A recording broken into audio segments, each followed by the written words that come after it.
L'auto che avanza senza fermarsi, travolgendo tutto quello che trova lungo il tragitto, compresa una donna che stava passeggiando. Una scena di terrore sotto gli occhi della gente seduta ai tavolini del bar lungo via Eremitani, una strada stretta del centro di Padova che diventa pedonale proprio in quel punto.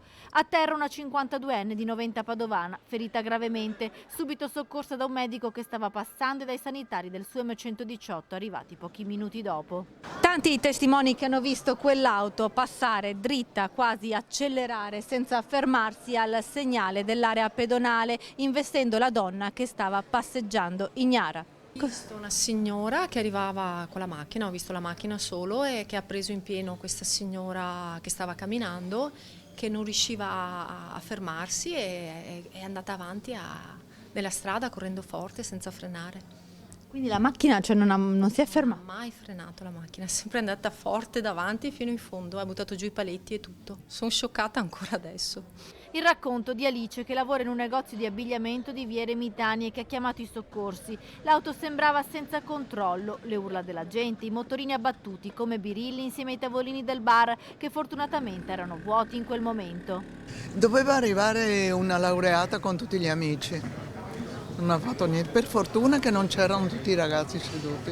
Se no faceva un disastro. Faceva un disastro, veramente. Insomma, il bilancio poteva essere più grave. Se ci fossero stati i ragazzi seduti, l'incidente avrebbe avuto conseguenze peggiori.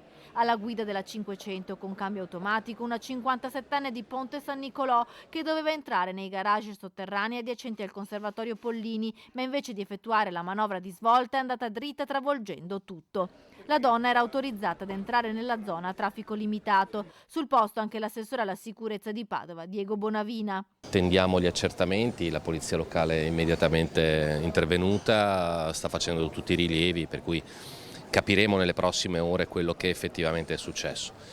Chiaro che siamo in pieno centro, ai margini di una zona pedonale, in una zona a traffico limitato, con dei plateatici. Effettivamente devo dire che siamo stati molto fortunati da questo punto di vista. La polizia locale ha lavorato a lungo per i rilievi per definire la dinamica dell'incidente. La donna alla guida è stata ascoltata e dovrà spiegare come mai ha perso il controllo dell'auto.